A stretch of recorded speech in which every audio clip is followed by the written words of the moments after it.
जय तेलंगाना, जय भारत।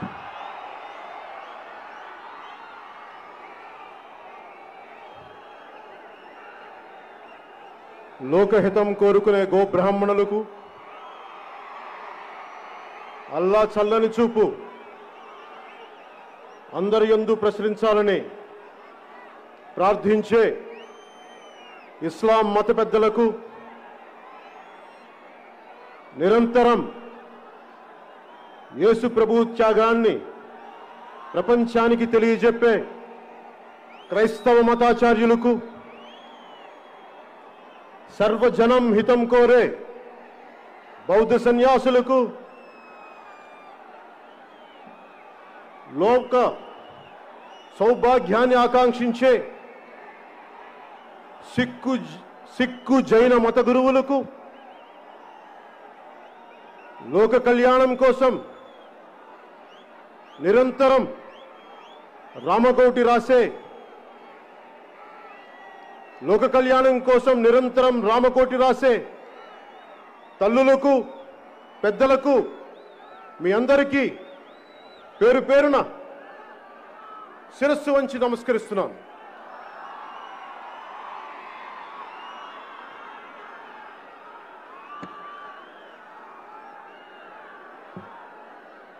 రాష్ట్రం నలుమూలల నుంచి, ఆంధ్ర రాష్ట్రం నలుమూలల నుంచి, తెలంగాణ రాష్ట్రం నుంచి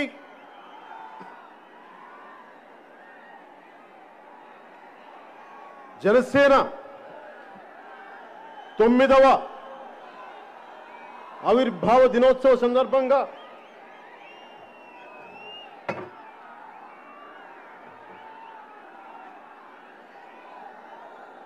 ఆంధ్ర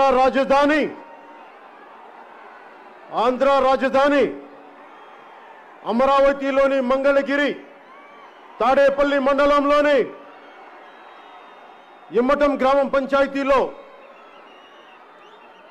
దామోదరం సంజీవయ్య గారి కళా ప్రాంగణానికి విచ్చేసిన కొదమ సింహాల లాంటి జన సైనికులకు, ఆడబెబ్బులి లాంటి వీర మహిళలకు,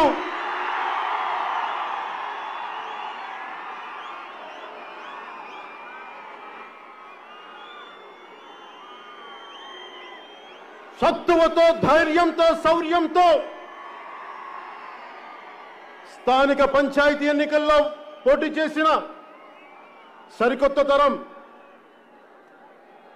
ఎంపీటీసీ అభ్యర్థులకు, పంచాయతీ అభ్యర్థులకు, జడ్పీటీసీ అభ్యర్థులకు, పోటీ చేసిన వారికి, గెలిచిన వారికి ప్రతి ఒక్కరికి నా హృదయపూర్వక నమస్కారాలు తెలియజేసుకుంటున్నాను.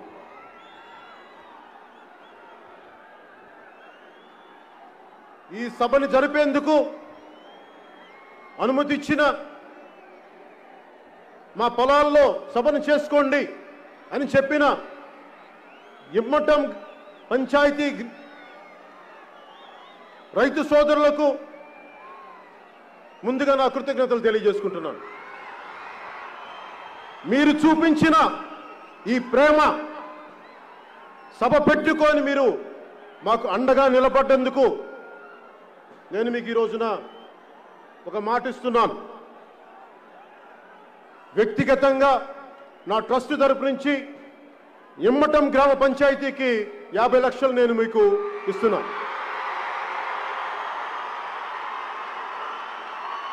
మా జనసేన నాయకుల ద్వారా మంగళగిరి మన పార్టీ ఆఫీస్లో ఒక ప్రోగ్రాంలో పంచాయతీకి రైతు పెద్దల ద్వారా గ్రామ పంచాయతీనికి అందజేస్తాను. అలాగే సభ నిర్వహణకి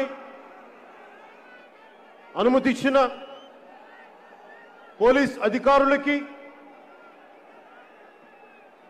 ట్రాఫిక్ క్రమబద్ధీకరణ చేసిన పోలీస్ అధికారులకి, సోదరులైన మా పోలీస్ కానిస్టేబుల్స్కి, తోటి భీమ్లా నాయకులైన మా ఎస్ఐలకి,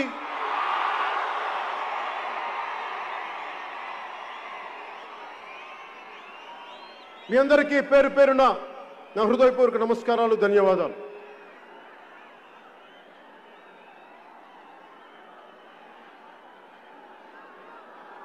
పార్టీ మొదటి నుంచి నిలకడగా వెన్నంటే పార్టీ కార్యక్రమాలను చూసుకుంటూ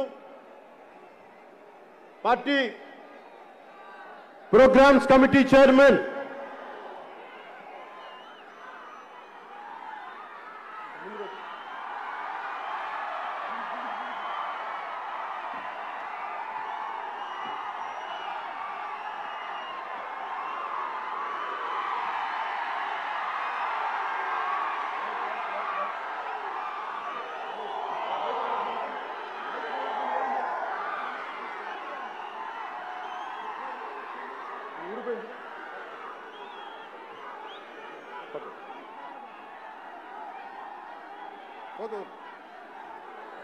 పార్టీ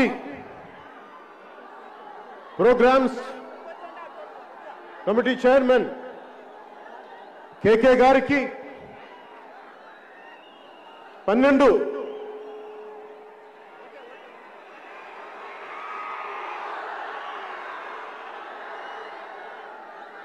కమిటీలకి సభ్యులకు నెల రోజుల నుంచి మీరు కష్టపడ్డారు సభను చేయడానికి. సహకరించిన వాలంటీర్లకి, ఆడపడుచులకి, నాయకులకి మనస్ఫూర్తిగా నా కృతజ్ఞతలు. మీ కష్టాన్ని నేను మర్చిపోను.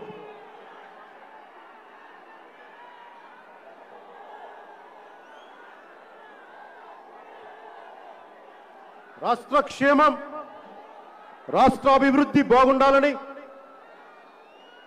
నిరంతరం కృషి చేస్తున్న పత్రికాధిపతులకి,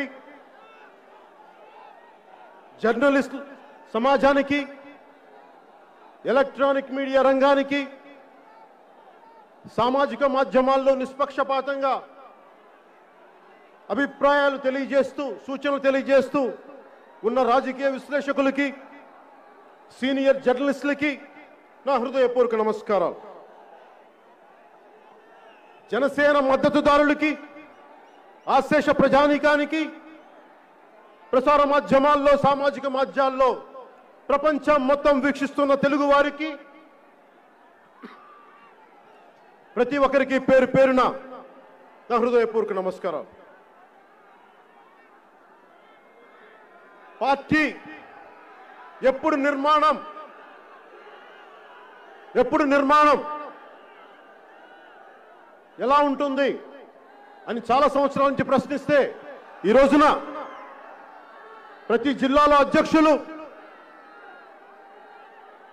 మా జిల్లా అధ్యక్షులకి, మండల అధ్యక్షులకి, కార్యవర్గానికి పేరు పేరున ప్రతి ఒక్కరికి నా హృదయపూర్వక నమస్కారాలు.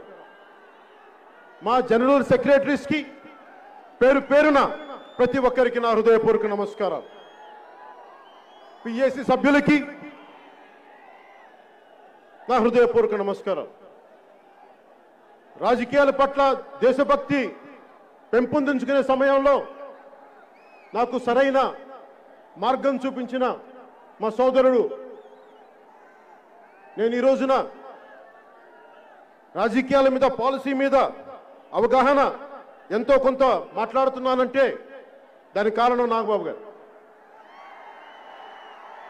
ఆయన నెల్లూరులో లా కాలేజ్ చదువుకుంటున్న సమయంలో, విఆర్ లా కాలేజ్లో ఆయన ఇచ్చిన ఒకే ఒక పుస్తకం నాకు చాలా ప్రేరణ. We the people, we the nation అని నాని పాల్కీవాలా గారు. అది నాకు ఒక బైబిల్ అయిపోయింది. సో దాని స్ఫూర్తిని నింపుకొని ఈ రోజున బలంగా మీ ముందున్నానంటే దానికి కారణం ఆయన ఇచ్చిన నాకు ఒక మంచి పాఠం. అలాంటి సోదరులు నాగబాబు గారికి నా హృదయపూర్వక నమస్కారాలు. గెలిచినా ఓడినా ప్రయాణం నీతోనే, జనసేనతోనే అని చెప్పిన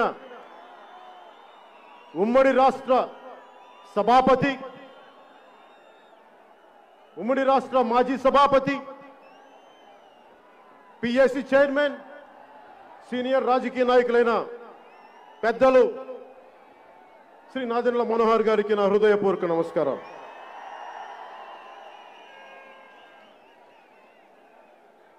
పార్టీ పెట్టినప్పటి నుంచి పార్టీ పెట్టక ముందు నుంచి కూడా 2008 నుంచి కూడా నా వెన్నంటే ఉన్న హనీఫ్కి, శంకర్ గౌడ్ గారికి, జనసేన పార్టీ ఉపాధ్యక్షులు మహేందర్ రెడ్డి గారికి, తెలంగాణ కార్యవర్గానికి,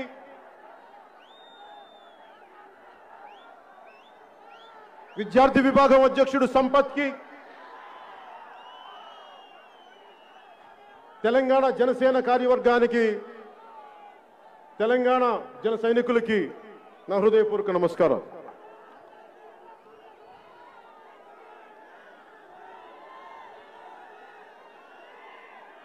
ఈ 9వ ముఖ్య అంశాల్లోకి వెళ్ళబోయే ముందు ఒకసారి మన గురించి మనం విశ్లేషించుకుందాం.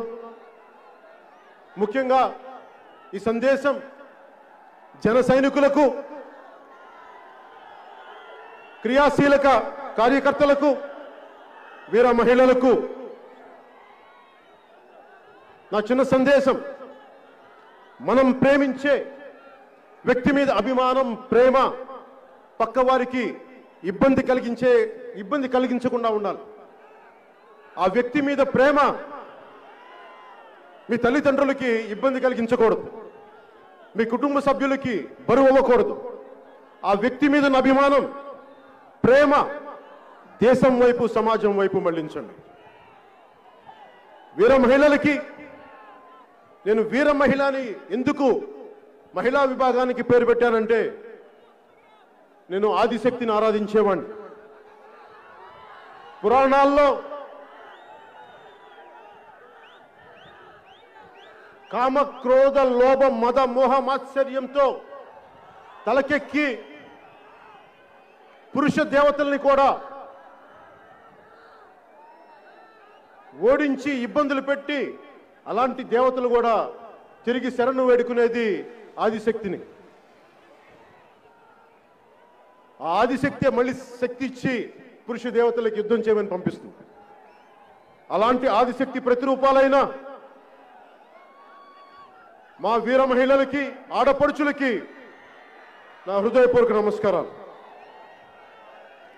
చరిత్రలో చదువుకున్నాం, ఖడ్గతిక్కన యుద్ధం నుంచి పారిపోతే తల్లి, భార్య ఇద్దరు పసుపు గాజులు పిచ్చి స్వాగతం పలుకుతారు. ఈ లోకంలో, ఈ సమాజంలో మగవాళ్ళు మగవాళ్ళగా ప్రవర్తించకపోతే వీర మహిళలే గుండెల్లో శౌర్యం నింపాలి, వాళ్లే మార్పును తీసుకురావాలి. అలాంటి వీరత్వం చూపించే ఆడపడుచులకు, ఆదిశక్తితో సమానం లాంటి వీర మహిళలకు నా గుండె లోతుల్లోంచి మీ కృతజ్ఞతలు తెలియజేసుకుంటున్నాను.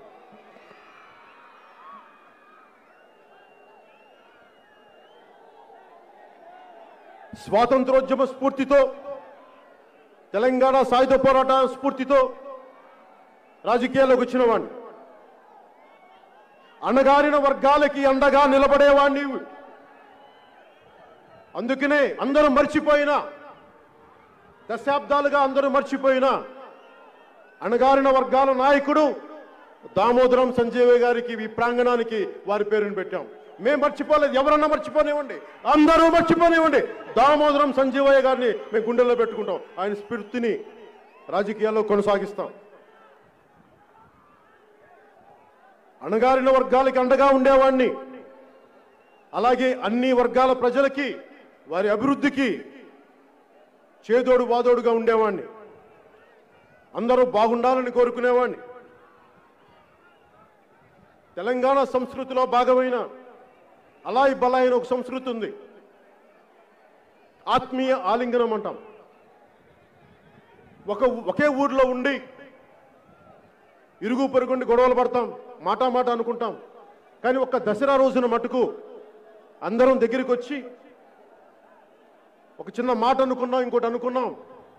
ఆ దసరా రోజున జమ్మి చెట్టు ఆకులు ఇచ్చి ఒకరినొకళ్ళు ఆత్మీయ ఆలింగనం చేసుకుంటారు. అలాగే రాజకీయాల్లో కూడా ప్రజా సమస్యల కోసం చాలా ఒక మాట అనుకుంటాం, కొన్నిసార్లు స్థాయి దాటే మాటే అనుకుంటాం. అలా అనుకున్నప్పుడు తిరిగి ఇది రాజకీయాల్లో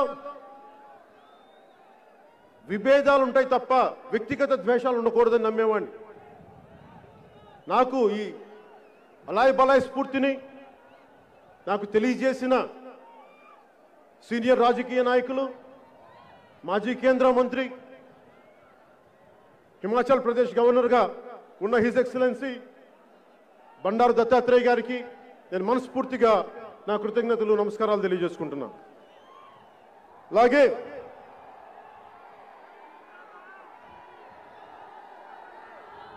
ఉభయ రాష్ట్రాల్లోని భారతీయ జనతా పార్టీ అధ్యక్షులిద్దరికి, శ్రీ సోము వీర్రాజు గారికి, శ్రీ బండి సంజయ్ గారికి కూడా నా నమస్కారాలు తెలియజేసుకుంటున్నాను.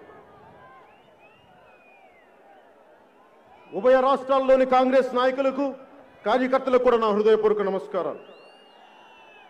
సిపిఐ సిపిఎం నాయకులైన మధు గారికి, రామకృష్ణ గారికి, వారి నాయకులకి, వారి కార్యకర్తలకు కూడా నా నమస్కారం.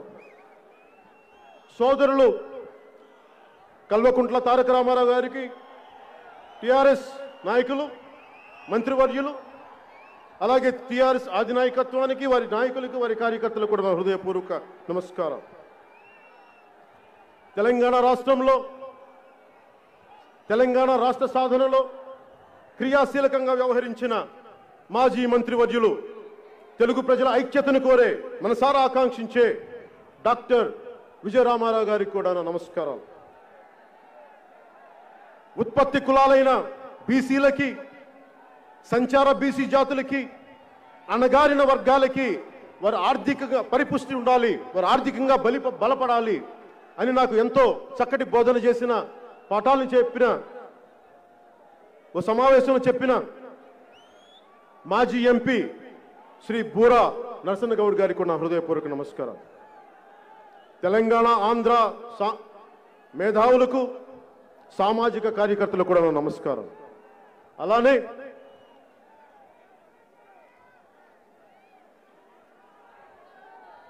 టీడీపీ నాయకులు, సీనియర్ రాజకీయ నాయకులు, మాజీ ముఖ్యమంత్రి, ప్రస్తుత ప్రతిపక్ష నేత శ్రీ చంద్రబాబు నాయుడు గారికి కూడా నా నమస్కారం. తెలుగుదేశం కార్యకర్తలకి, నాయకులకి కూడా నా నమస్కారం. నా సంస్కారం వైసీపీ వారికి కూడా నమస్కారం పెట్టమంటుంది.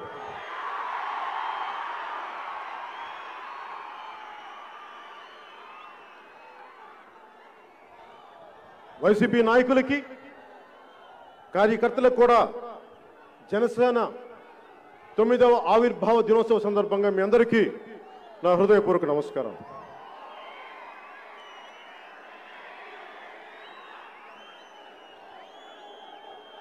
వైసీపీలో చాలా మంచి నాయకులు ఉన్నారు.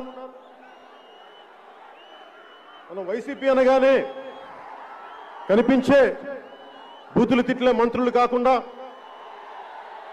మంచి నాయకులు కూడా ఉన్నారు. మన దురదృష్టవశాత్తు చనిపోయిన మేకపాటి గౌతమ్ రెడ్డి గారు, మేకపాటి వారి తండ్రి గారు మేకపాటి రాజమోహన్ రెడ్డి గారికి కూడా నా హృదయపూర్వక నమస్కారం. అలాగే ఇంకొక వైసీపీ నాయకులు, నెల్లూరు జిల్లా నాయకులు ఆనం రామనారాయణ రెడ్డి గారికి కూడా నా నమస్కారం. నాకు చిన్నప్పటి నుంచి తెలిసిన మాగంటు శ్రీనివాసులు రెడ్డి గారికి కూడా నా నమస్కారం. కళాబంధు కాంగ్రెస్ నాయకులు టి సుబ్బరామరెడ్డి గారికి కూడా నా నమస్కారం.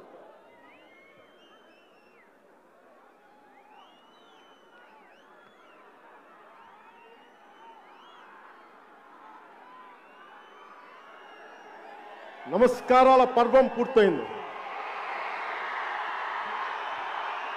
అనుకోవచ్చు. ఇంతమందికి నమస్కారాలు అంటే అది జనసేన సంస్కారం.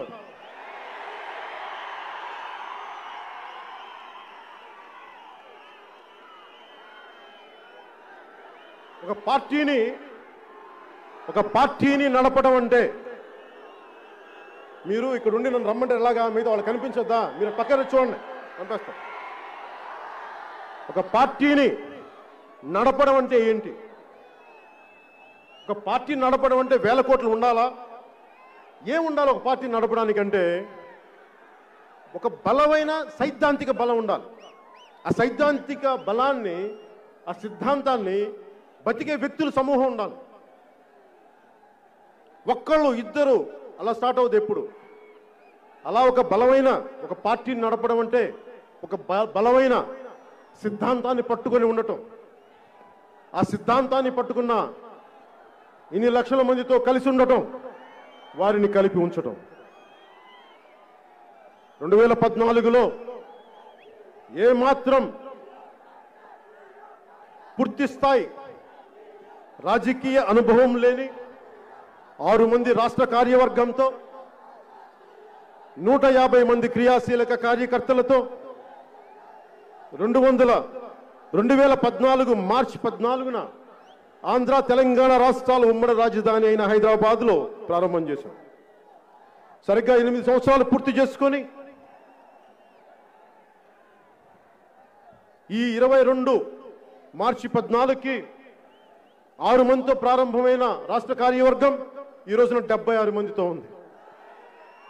లీగల్, చేనేత, మత్స్యకార, డాక్టర్స్, ఐటీ, ప్రోగ్రామ్ విభాగాల్లో 400 మందితోటి. జిల్లా కార్యవర్గం, జిల్లా అధ్యక్షులు కానీ వీరితోటి 334 మంది.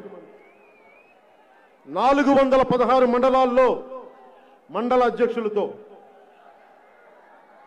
13,369 పంచాయతీలకి 12,200 పంచాయతీల్లో జన సైనికులు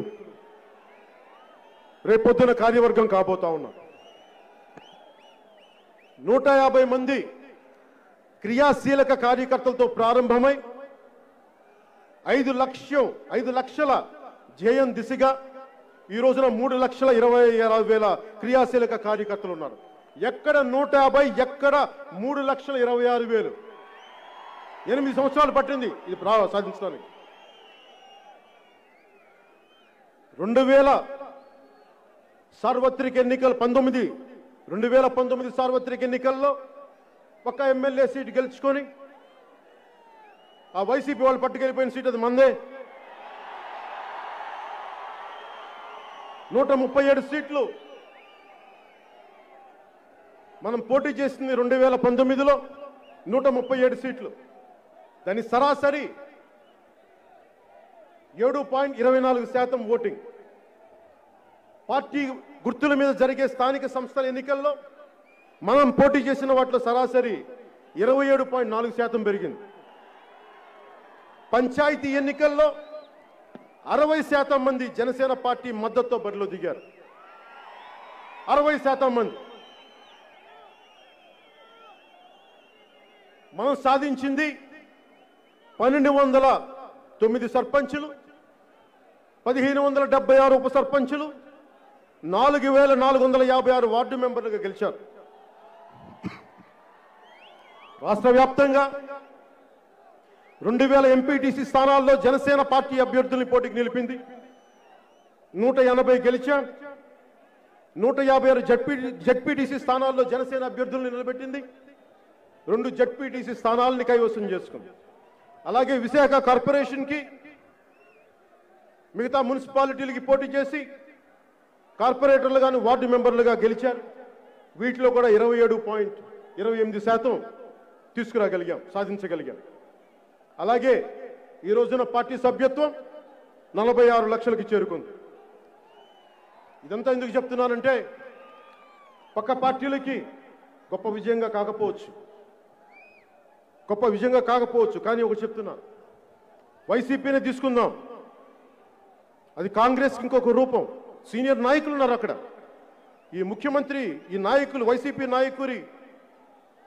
నాయకుల తండ్రి గారు, ఆయన సీనియర్ కాంగ్రెస్ నాయకులు, ముఖ్యమంత్రి ఆయన. తెలుగుదేశం పార్టీ కూడా చాలా పెద్ద మంది, 3.5 దశాబ్దాలుగా ఉన్నది. కానీ జనసేన సీనియర్ నాయకులు ఎవరు లేరు.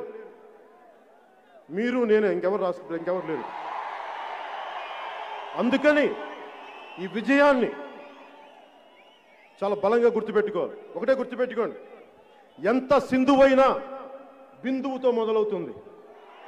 ఒక మహావృక్షమైన చిన్న విత్తుతో మొదలవుతుంది.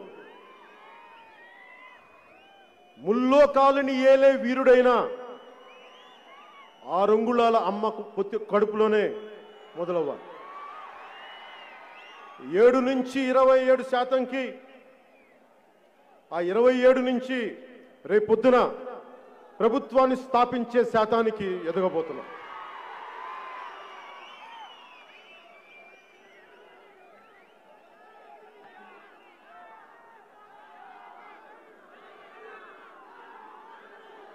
అలాగే జనసేన నాయకులకి, ఇక్కడున్న ప్రతి జనసేనకి నాయకత్వం వహిస్తున్న పెద్దలందరికీ కూడా ఒకసారి నాయకత్వ లక్షణాలు ఎలా ఉండాలి అనేది మీరు చూపించారు. ఒకసారి వారికి మనవి చేసుకుంటున్నాను.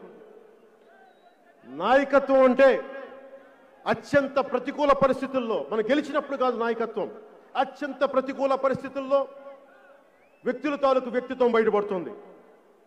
విజయం వచ్చినప్పుడు ఎలా ఉన్నామని కాదు, అపజయం వచ్చినప్పుడు ఎలా నిలబడ్డావు అన్నదే ముఖ్యం. నాయకత్వం అనేది ఎంత డబ్బు ఉంది, ఎంత పేరుంది, ఎంత అధికారం ఉంది కాదు, ఎంత ఒత్తిడిని తీసుకోగలం, ఎంత మందిని ప్రభావితం చేయగలం, ఎన్ని అవరోధాలైనా సరే నువ్వు అనుకున్న నిర్దిష్ట లక్ష్యాన్ని చేరుకోగలవా లేదా అన్నదే ముఖ్యం. నాయకత్వం వహించడం అంటే తను సర్వస్వం పోగొట్టుకున్న తను నమ్ముకున్న వారిని గెలిపించడం, తన ఆచరించే నీతుల్ని చెప్పడం, తన ఆచరించని నీతులను చెప్పకపోవడం, తనిచ్చిన మాట మీద మాట తప్ప మడం తిప్ప ఇలా కాదు, తనిచ్చిన మాట మీద నిబద్ధత కలిగి ఉండటం, కాలక్రమంలో వచ్చే మార్పులకి నిన్ను నువ్వు పోగొట్టుకోకుండా ఎలా నిలబడగలిగావు, ఎలా నిలబడి ఉండగలవు, ద్వేషించే శత్రువులను కూడా, మనల్ని ద్వేషించే శత్రువులను కూడా క్షమించి వదిలేయటం. నాయకత్వం అంటే పట్టు విడుపు ఉండటం. అలాగే నాయకత్వం అంటే ఎదుటివారి ఎదుగుదలని, సౌభాగ్యాన్ని చూసి కుళ్ళిపోకుండా ఉండటం, పక్కవాడి ఆస్తుల్ని దోచేయాలి అన్న ఆలోచన లేకపోవటం, రాజ్యాంగ స్ఫూర్తిని కాపాడటం, ప్రాథమిక హక్కులు, ఇది నా ప్రాథమిక హక్కు అని అరవబోయే ముందు ప్రాథమిక బాధ్యతల్ని నిర్వర్తించానా లేదా అన్నది తెలుసుకోవటం. మనం చేసే ప్రతి పని దేశ ప్రగతికి, సమాజ శ్రేయస్సు, మనం చేసే ప్రతి పని దేశ ప్రగతికి ఉపయోగపడుతుందా, సమాజ శ్రేయస్సుని కోరుకుంటుందా అన్న దిశలో ఉందా లేదా అన్నది మనందరం ఆలోచించాలి. అలాగే క్రియాశీల కార్యకర్తలకి ఇందాక చెప్పినట్టుగా 150 మందితో మొదలై ఈ రోజున త్వరలో 5 లక్షలు చేరుకోబోతున్నాం. కానీ ఈ రాష్ట్ర భవిష్యత్తు, ముఖ్యంగా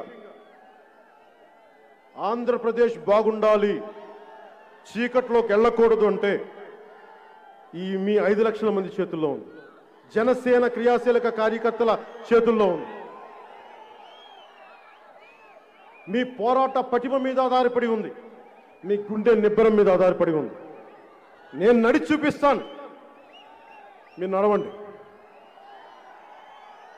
చాలా అరుదుగా స్వాతంత్రం రాకముందు ఒక కొత్త తరానికి, జాతికి నిర్దేశించే అవకాశం వచ్చింది. 1970లో ఎమర్జెన్సీ టైంలో దేశం రాజకీయ ఒడిదుడుకులు ఉన్నప్పుడు ఒక కొత్త దిశానిర్దేశం చేయగలిగే అవకాశం వచ్చింది ఒక తరానికి. అలాగే 2022కి ఈ చీకటి పాలనని అంతమొందించడానికి, దాని వెలుగులోకి తీసుకురావడానికి ఒక అవకాశం వచ్చింది. ఇలాంటి సామాజిక జాతి ప్రగతి కోసం నిర్మాణం చాలా అరుదుగా చరిత్రలో వస్తాయి. దీన్ని సద్వినియోగం చేసుకుందాం.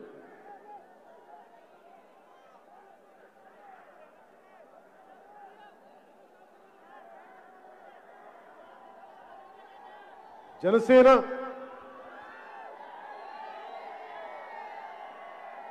మీరు లేకపోతే, జన సైనికులు లేకపోతే జనసేన లేదు, పవన్ కళ్యాణ్ లేడు. వీర మహిళలు లేకపోతే జనసేన లేదు, పవన్ కళ్యాణ్ ఉన్నాడు. మీరందరూ ఉంటేనే మన నాయకులందరూ ఉంటారు. మీరందరూ స్ఫూర్తిస్తేనే మేము బలంగా పనిచేయగలం.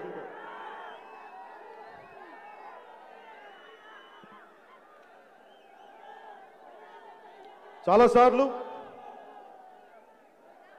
చాలా సభల్లో నన్ను అడుగుతూ ఉంటారు, ఎంతసేపు ప్రశ్నించే పార్టీగా ఉండిపోతున్నాం,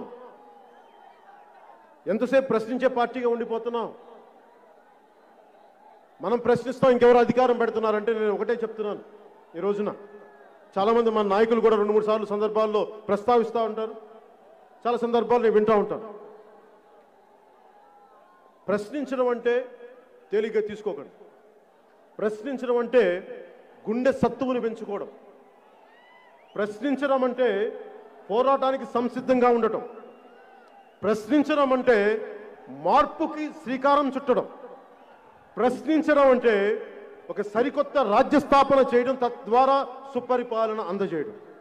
అందుకని దయచేసి ప్రశ్నించడం అనేది తేలిగ్గా తీసుకోకండి. ఇది చాలా బలమైన ఆయుధం. నేను పాటించింది ఏది మిమ్మల్ని అడగను. నా వ్యక్తిగత ప్రయోజనాలకి మీ జీవితాలు నేను తాకట్టు పెట్టను.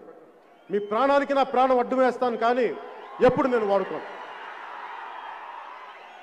2014లో సూటిగా ప్రశ్నించాం, ప్రభుత్వాన్ని ఎదుర్కొన్నాం. 2019లో బలంగా పోరాటం చేశాం, బరిలో నిలబడి ఉన్నాం. 2024లో గట్టిగా నిలదొక్కుంటాం, ప్రజా ప్రభుత్వాన్ని స్థాపిస్తాం. జై జనసేన.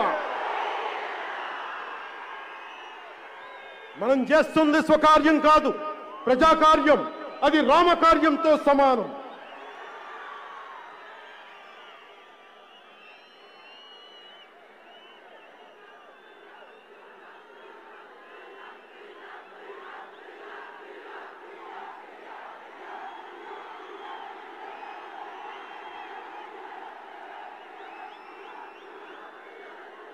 దానికి ఇంకా టైము.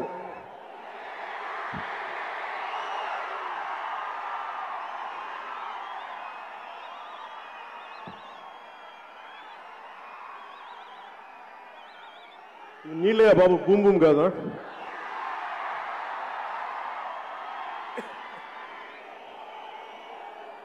సరే, మనం దేనికోసం అయితే వచ్చామో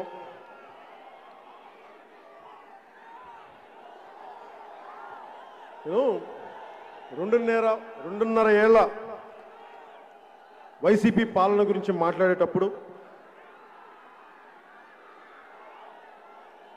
మనం ఓడిపోయి, నేను 2 చోట్ల ఓడిపోయి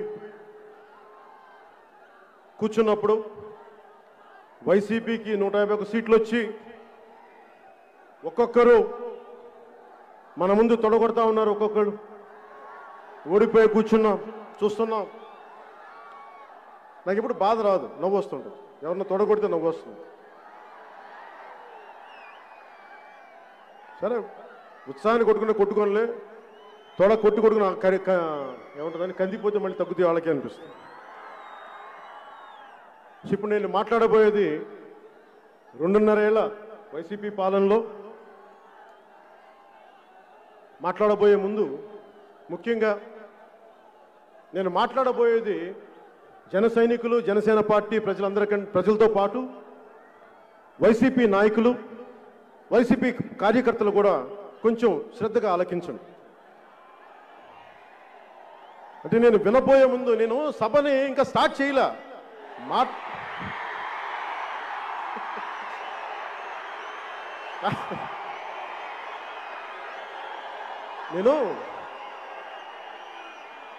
నేను ఎవరు చెప్తా ఉన్నారు, బయలుదేరబోయే లోపు నన్ను వైసీపీ నాయకులు, మంత్రులు తిట్టడం స్టార్ట్ చేశారంట.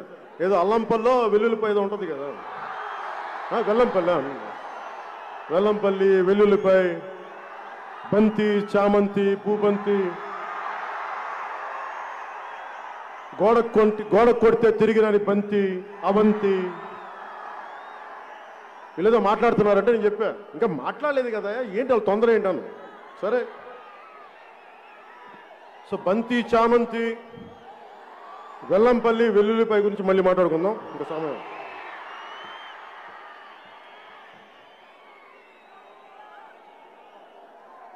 వైసీపీ, ముఖ్యంగా వైసీపీలో మంచి నాయకులు ఉన్నారు. ఉమారెడ్డి వెంకటేశ్వర లాంటి పెద్దలు, మాగంటి శ్రీనివాసరెడ్డి గారు, మేకపాటి కుటుంబీకులు, మంచి నాయకులు ఉన్నారు. ఆనం రామనారాయణ రెడ్డి గారు. సో నాకు వాళ్ళందరినీ హర్ట్ చేయాలని లేదు. అలాగే మనం ఎంత కమిటెడ్గా ఉంటామో, మన జన సైనికులు ఎలా ఉంటారు, వాళ్ళు కూడా మంచి కార్యవర్గం ఉండుంటుంది కదా, లేదంటే గెలవరు కదా. సో నాకు వైసీపీ కార్యకర్తలను కూడా నాకు హర్ట్ చేయడం ఇష్టం లేదు.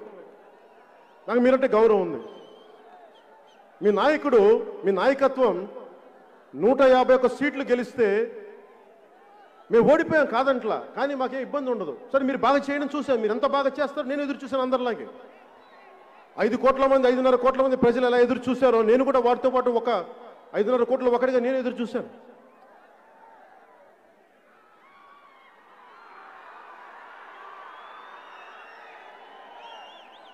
వైసీపీ కార్యకర్తలు కూడా ఆలోచించండి.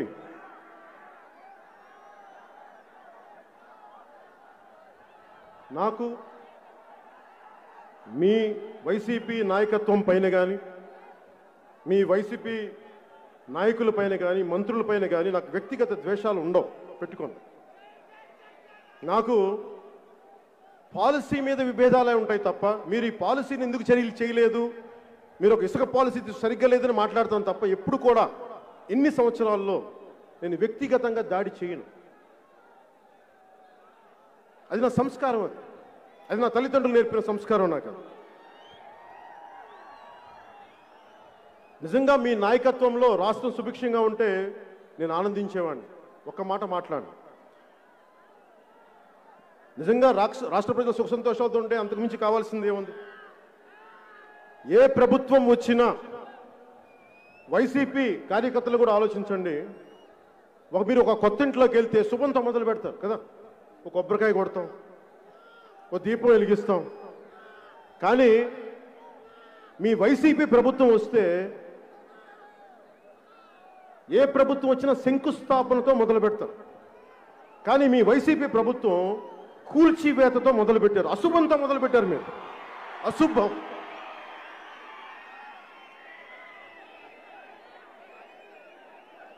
మూడు నెలలకే ఇసుక సమస్య వచ్చి ఇసుక పాలసీ ఇంకా రాకపోవటం వల్ల ఆపేస్తే భవన నిర్మాణ కార్మికులు రోడ్డు మీద పడ్డారు. అంటే దాంట్లో 30 లక్షలు పైచిలుకు భవన నిర్మాణ రంగానికి, దానికి అనుసంధానమైన కార్మికుల జీవితాలని మీరు ఒక్క ఇసుక పాలసీతో చిందరవందర చేశారు. రోడ్ల మీద పడేశారు వారి జీవితాలని. 32 మంది నిండు ప్రాణాలని మీ నాయకులు, మీ నాయకత్వం బలిగొంది. దానికి మీరేం సమాధానం చెప్తారు వైసీపీ కార్యకర్తలు? ఈ పాలసీకి సమస్య ఏంటంటే ఇసుక కాంట్రాక్ట్ ఎవరికి ఇవ్వాలి? ఏ పాలసీ తెస్తే మా వైసీపీ నాయకులకి 1000 కోట్లు వస్తాయి అన్న ఆలోచనకి మూల్యం, ఖరీదు 32 నిండు ప్రాణాలు. ఆడపడుచుల్ని మీరు విధవల్ని చేశారు, గుర్తుపెట్టుకోండి. ఇది మీరు చేసిన ద్రోహం. 6 రోజుల నుంచి వరుస క్రమంలో ఇప్పటిదాకా నిన్న మన సభకి ఆటంకం కలిగించేంత వరకు చూస్తే ఇంత నెగిటివ్ మనుషులేంట్రా బాబు, ఇంత విధ్వంసపూరితమైన ఆలోచన విధానం ఏంట్రా బాబు అనిపిస్తుంది.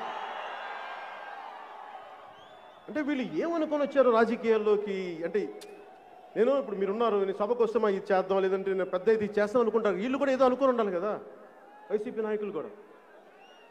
ఎవరైనా సరే రాజకీయాల్లోకి వస్తున్నారంటే సమాజం పట్ల చాలా ప్రేమ ఉంటే కానీ రాడు రాజకీయాల్లోకి. అట్లీస్ట్ నేనైతే అది. సో నాకేముంది, చిన్నప్పుడు నేను ప్రతిజ్ఞ చదువుకున్నా. మీరు కూడా చదువుకొని ఉంటారు చిన్నప్పుడు, ఇప్పుడు చిన్నపిల్లలు కూడా చదువుతూ ఉంటారు. పైడిమర్రి సుబ్బారావు గారు రాసింది ప్రతిజ్ఞ. భారతదేశం నా మాతృభూమి, భారతీయులందరూ నా సహోదరులు, మరి వైసీపీ వాళ్ళు ఏం ప్రతిజ్ఞ చేసుకుని వచ్చింటారు రాజకీయాల్లో? వాళ్ళు కూడా ఇది ప్రతిజ్ఞ చేసుకోకపోతే ఇంత దరిద్రం చేయరు కదా రాష్ట్రాన్ని. బలమైన ప్రతిజ్ఞ చేసుకుని ఉన్నారు. ఆంధ్రప్రదేశ్ మా సొంత భూమి, ఆంధ్రులందరూ మా బానిసలు, రాజ్యాంగ స్ఫూర్తిని తొంగలో దొక్కుతాం, న్యాయ వ్యవస్థని లెక్కే చెయ్యం, పోలీసుల్ని ప్రైవేట్ ఆర్మీగా వాడేస్తాం, ఉద్యోగుల్ని తిప్పలు పెడతాం, 3 చెరువులు నీళ్లు తాగిస్తాం, నిరుద్యోగులకి మొండి చెయ్య చూపిస్తాం, రాష్ట్ర రహదారుల్ని గుంతలమయం చేస్తాం, ప్రజల ఎన్నో పోసలు ఇరగొడతాం, ఆ ఇరగొట్టేంత వరకు విశ్రమించాం. సహజంగా పెట్టుబడుల్లో వచ్చే పెట్టుబడుల్లో 50% మా వాటా మేము లాక్కుంటాం. చిన్న పెద్ద తేడా లేకుండా అందరి ఆర్థిక మూలాల్ని దెబ్బ కొడతాం. అన్నం పెట్టే రైతన్నల్ని అండగా ఉంటామని చెప్తాం. అధికారంలోకి రాగానే వారిని అప్పులు ఊబిలోకి నెట్టేస్తాం. ఆత్మహత్యలు చేసుకుంటారంటే ప్రోత్సహిస్తాం. ఇసుకన్న మటుకు అప్పడంలా కరాకరా నవ్వులేస్తాం. సహజ వనరుల్ని శాంతానికి వాడేసుకుంటాం. దేవతల విగ్రహాలు అపవిత్రం చేసిన వారిని గుండెల్లో పెట్టి రక్షించుకుంటాం. గజం ఖాళీ స్థలం కనిపిస్తే కబ్జా పెడతాం. పార్కులు, స్కూళ్ళు, కాలేజీలు, ప్రభుత్వ భవనాల్ని తాకట్టెట్టేస్తాం. సంపూర్ణ మద్యపాన నిషేధం ద్వారా ప్రజల్ని చిత్తుగా తాగిస్తాం. మా వైసీపీ పార్టీ ఆదాయపు వనరుల్ని మేము పెంచుకుంటాం.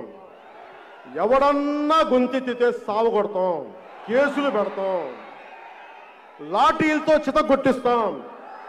మా వైసీపీ ఎంపీ అయినా సరే ఒక్క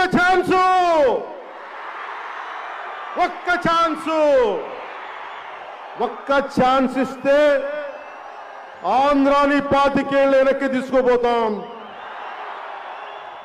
ఇంకొక ఛాన్స్ ఇస్తే స్కూల్కి వెళ్ళే చిన్నపిల్లల చేతిలో చాక్లెట్లు లాక్కుంటాం.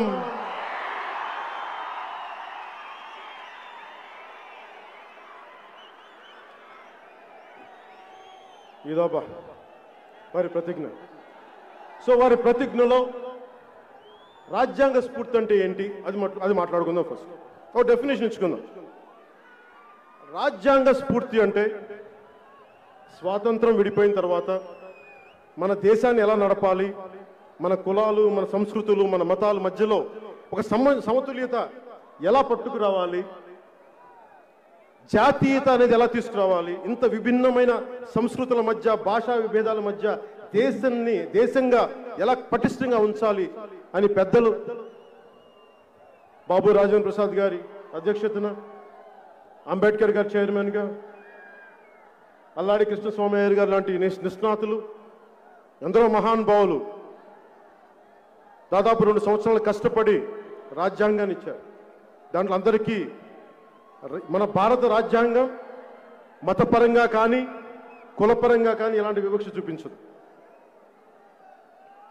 ఓట్లేసిన తర్వాత మీరు మా గతంలో ఓట్లు వేయలేదు కాబట్టి మీకు ఈ పని చెయ్యం అని చెప్పదు రాజ్యాంగం. సో రాజ్యాంగ స్ఫూర్తి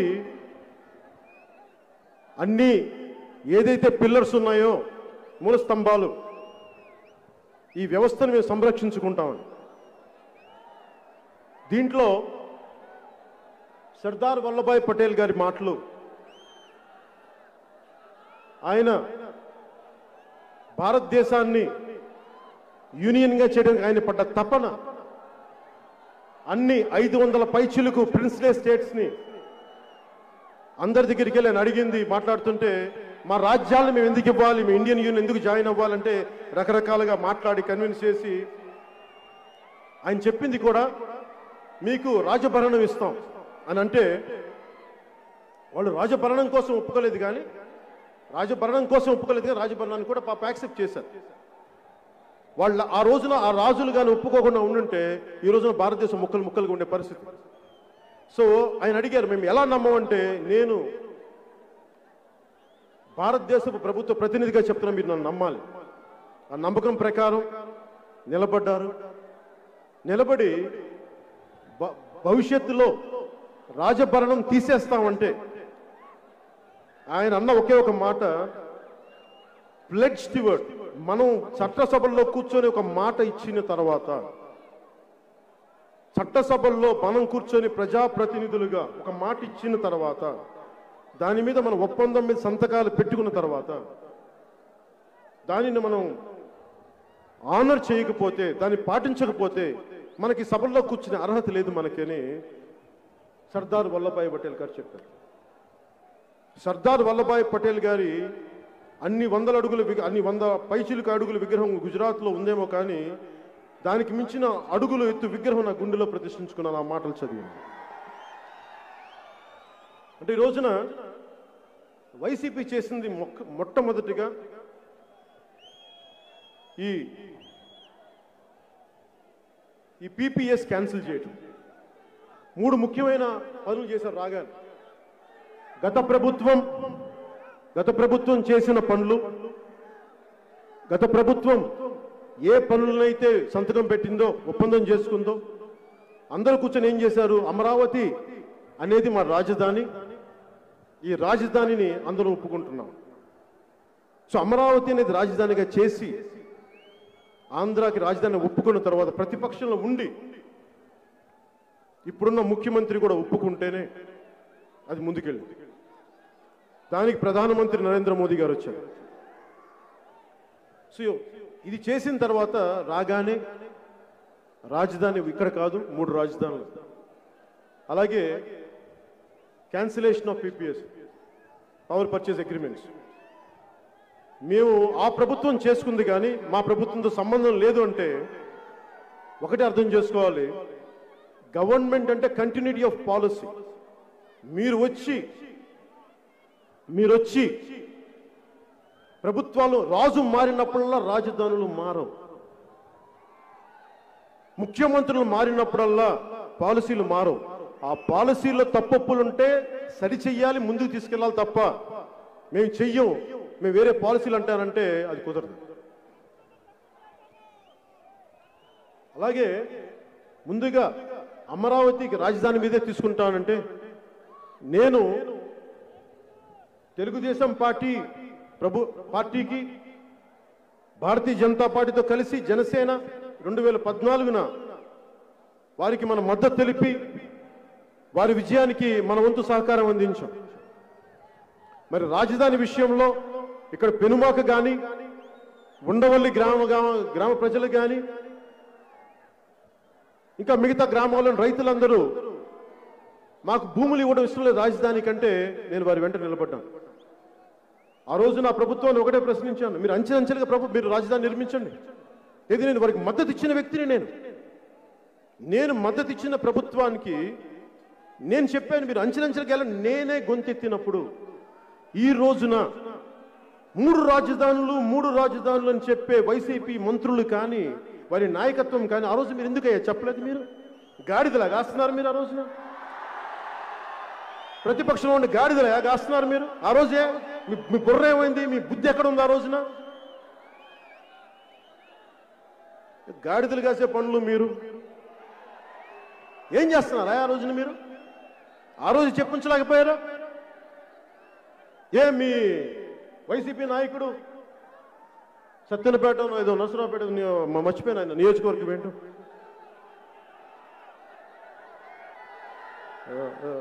రాంబో అదే రాంబాబు గారు వారి అమ్మాయి పెళ్లికి నన్ను పిలిచినప్పుడు, అప్పుడు వీళ్ళు ప్రతిపక్షం ఉన్నప్పుడు, ఆయన ఓడిపోయినప్పుడు ఆ పెళ్లిలో పక్క తీసి చెప్పుండొచ్చు కదా నాకు, కళ్యాణ్ గారు మాకు అది ఇష్టం లేదండి, పోనీ ఏకవచనంతో మర్యాద ఏదో ఒకటి చెప్పండి, మేము 3 రాజధానులు ఆ రోజు చెప్పుండొచ్చు కదా. బిడ్డ పెళ్లికి పిలిచిన వ్యక్తులు ఆ రోజున 3 రాజధానుల గురించి ఎందుకు మాట్లాడలేదు? మీరు ఒక్కళ్ళు మాట్లాడలేదు ఆ రోజున. ఆ రోజు మీరు మాట్లాడిందల్లా ఏ కంపెనీకి ఇస్తున్నారు ఇది అనుకున్నారన్న. పైగా ఇప్పుడున్న ముఖ్యమంత్రి 32,000 కాదు ఇంకొక 1000 ఎకరాలు అదనంగా ఇమ్మన్నారు ఆయన. మరి ఆ 1000 ఎకరాలు ఇక్కడున్న ఈ రామకృష్ణారెడ్డి గారి అనుకుంటా అది చెప్పారు. అలాగే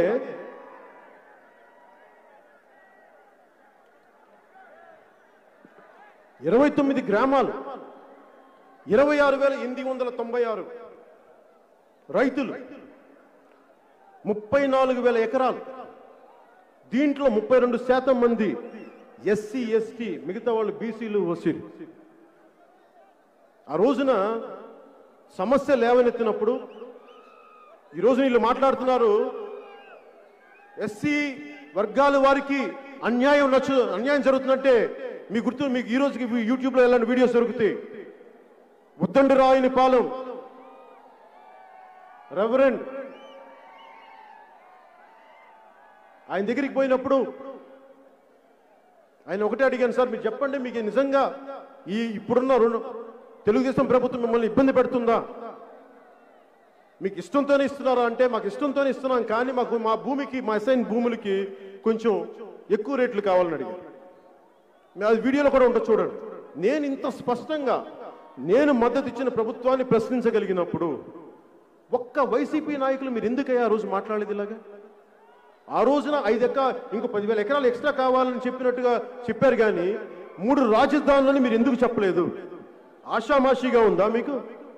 3,000 కోట్ల పైచీలు ఖర్చు పెట్టిన తర్వాత ఇప్పుడు రాజధానులు మారుస్తామంటే ఎవడబ్బు సొమ్మయా ఇది?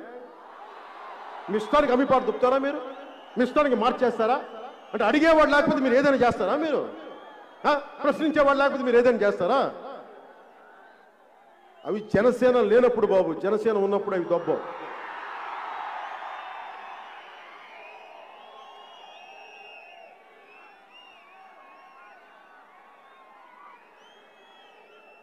ఈ రోజున అమరావతి రైతులకి చెప్తున్నా, ఆంధ్రప్రదేశ్ రాజధాని అమరావతి, ఎక్కడికి వెళ్ళదు. మీ కష్టం, మీ మీద పడ్డ ప్రతి లాఠీ దెబ్బ నా మీద పడ్డట్టు గుర్తుపెట్టుకోండి. నేను ఖచ్చితంగా చెప్పగలను, అమరావతి ఇక్కడి నుంచి కదలదు. అలా అని చెప్పి మిగతా ప్రాంతాలను వదిలేస్తామని కాదు. మీకు ఇచ్చాం మాట, చట్టసభల్లో మాట ఇచ్చారు. రాజ్యాంగం చట్టసభలో ఇచ్చిన మాటని మీరు నిలబెట్టుకోకపోతే ఒకటి అడగండి, శాసనాలు చేసేవాళ్ళు శాసనాల్ని పాటించకపోతే నేను ఈ మాట ఎందుకినా? చిన్న పిల్లడు కూడా అడగండి. అంటే మీరు శాసనాలు చెప్తారే తప్ప పాటించరా? అవన్నీ కుదరవు. అలాగే అమరావతి రాజధాని నేపథ్యంగా న్యాయ వ్యవస్థకి ఇలా అరుపుల వల్ల ఇలా అరుపుల వల్ల ఏం ప్రయోజనాలు రావు. ఆగండి, మీకు ఇదే ఈ ఉత్సాహం తగ్గించుకోండి. ఈ అరుపుల వల్ల ప్రయోజనాలు ఏం రావు. ఆగండి, కొంచెం నాకు ఆనందం రాదు. కూర్చో. ఈ అమరావతి నేపథ్యంలో న్యాయ వ్యవస్థను కూడా తప్పుపట్టే స్థాయికి వెళ్ళిపోయింది వైసీపీ ప్రభుత్వం. న్యాయ వ్యవస్థని కూడా, ఈ దేశానికి మూల స్తంభాలైన న్యాయ వ్యవస్థ, అందులోని వ్యక్తులు వ్యక్తిగతంగా నీకు నచ్చచ్చు నచ్చకపోవచ్చు, కానీ వ్యవస్థను మటుకు ప్రశ్నించే హక్కు లేదు. ఆంధ్రప్రదేశ్ ప్రభుత్వాన్ని తిట్టే హక్కు నాకు, ప్రభుత్వ వ్యవస్థను తిట్టే హక్కు లేదు, వ్యక్తులను తిట్టే హక్కు ఉంది నాకు. వైసీపీకి కూడా మీకు తెలుసుకోవాల్సింది, వ్యక్తులను మీరు దాడి చేస్తూ ఉన్నారు. ఈ పద్ధతి మీరు చేసుకుంటే ఏమవుతుందంటే, మీ చట్టాలను మీరే పాటించినప్పుడు మీకు న్యాయ వ్యవస్థను ప్రశ్నించే హక్కు మీకు ఎక్కడదయా? మీకు వాడు ఎలాంటి మాటలంటే, ఎంత ఒళ్ళు పొగరం మాటలంటే, ముఖ్యంగా అందరూ చెప్పట్లేదు వైసీపీ నాయకులు, దయచేసి ఈ చూస్తున్న వాళ్ళు కూడా మీరు దయచేసి అర్థం చేసుకోండి. నేను వైసీపీ నాయకులు అంటున్నానంటే మాట్లాడిన నాయకుల గురించే మాట్లాడతాను. మాట్లాడిన నాయకుల మీద నాకు గౌరవం ఉంది, నేను మీ గురించి మాట్లాడలేదు. ఒక్కొక్కళ్ళు ఏం మాట్లాడారంటే, హైకోర్టు ఒక పార్టీ బ్రాంచ్ ఆఫీస్గా మారింది, అసలు ఎలా తిట్టారంటే న్యాయవాన్ తిట్టి సోషల్ మీడియాలో తిట్టడం, బూతులు తిట్టడం, అమెరికాలో కూర్చొని తిట్టించడం, ఏ స్థాయికి వీరి గూండాగర్ది వెళ్ళిపోయిందంటే మన ఇళ్లలోకి వచ్చి మన రైతులు కొట్టడం కాదు, న్యాయ వ్యవస్థను శాసించే వ్యక్తులు వీళ్ళ జీవితాల్లో కూడా వెళ్ళిపోయి తిట్టడం స్టార్ట్ చేశారు. అది వీళ్ళ గూండాతనం. క్రిమినల్స్ రాజకీయాలు వెళ్తే ఇలాగే ఉంటుంది. ఈ తప్పుని మనందరం కలిపి చేసాం, మర్చిపోతాం.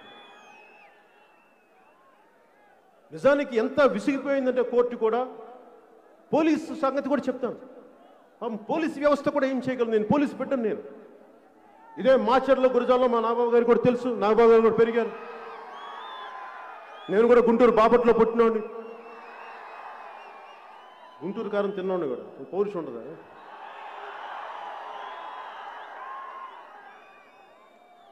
ఇక్కడ పోలీస్ వ్యవస్థ కష్టాలు నాకు తెలుసు. ఎందుకంటే మా నాన్న ఒక పోలీస్గా స్టార్ట్ అయ్యి హెడ్ కానిస్టేబుల్ ఎస్ఐ టైంకి ఆయన్ని 1960లోనే ఇప్పుడు అబ్కారీ శాఖ మార్చారు. సో ఆయన ఒక అధికారిగా, ఒక ప్రభుత్వ అధికారిగా, అబ్కారీ శాఖ అధికారిగా కొంత నాకు తెలుసు ఆయన కష్టాలు ఎలా ఉంటాయి. అందుకని పోలీస్ డిపార్ట్మెంట్ మీద ఒకసారి వారి ప్రవర్తన మనకి నచ్చకపోవచ్చు, అది వారి వ్యక్తిగతం కాదు. పోలీస్ వ్యవస్థ అనేది ప్రభుత్వానికి ఉపాంగం. అది ప్రభుత్వాన్ని ఎవరు నడిపిస్తున్నారో ఆ వ్యక్తులు చెప్పిందే నడుచుకుంటారు తప్ప, లేదంటే రూల్ బుక్లో ఏముంది అది పాటిస్తారు తప్ప. ఎక్కువ మంది, ఒకరిద్దరు ఉండొచ్చేమో అలా కూడా, నేను వాళ్ళ గురించి మాట్లాడలేదు. ఎక్కువ శాతం మంది ఈ పోలీస్ వ్యవస్థను కూడా నలిపేశారు. 3 సీనియర్ ఐపీఎస్ అధికారులని వైసీపీ ప్రభుత్వం ఇబ్బందులు పెట్టడం వల్ల కోర్టులో నుంచోవలసి వచ్చింది. అసలు రూల్ బుక్ తీయమని అడిగింది కోర్టు. మీరు చూపించండి ఏం మాట్లాడుతున్నారు, ఏం చేస్తున్నారు. చదివించారు అంత పెద్ద సీనియర్ అధికారులకి. ఈ వెల్లంపల్లి వెల్లుల్లిపాయగాళ్ళకి, అవంతి బంతి చామంతి గోడ కొడితే తిరిగిరాని బంతి అవంతినికి ఒక ఐపీఎస్ ఆఫీసర్ అధికారికి ఉన్న నాలెడ్జ్ మీకు ఉంటుందా? కర్మ, మీరు మంత్రులు అయ్యారు, మీరు వాళ్ళని శాసిస్తున్నారు. నిజంగా దేశం చేసిన దౌర్భాగ్యం వాళ్ళు.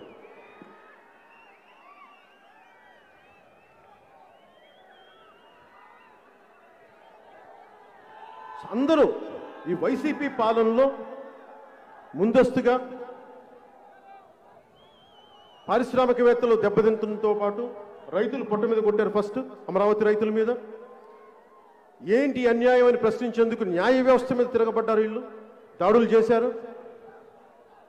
పోలీసులను వాడుకొని పోలీసులను చెడ్డవాళ్ళని చేశారు. పోనీ పోలీస్ జీవితాలను ఏమైనా సుఖంగా ఉంచారా అంటే వారికి జీతబత్యాలు కాదు కదా, కనీసం కరువు బత్యం కూడా సరిగ్గా ఇవ్వట్లేదు, టీఏలు ఇవ్వట్ల, జీతాలు తగ్గించేశారు. వీళ్ళ నాయకుడు నేను అధికారంలోకి వస్తే వారాంతపు సెలవు ఇస్తానని చెప్పాడు. వారాంతపు సెలవు లేదు. వారాంతపు సెలవు లేకపోగా వీళ్ళు చేసే ఈ తప్పుడు పనులు, తప్పుడు కోతల వల్ల పోలీసులకి అధిక పని. మన రోడ్ల మీద మనం తిడితే మన రోడ్ల మీదకి వస్తే దాని శాంతి భద్రత మళ్ళీ పోలీసు వ్యవస్థే కదా మాట్లాడాలి.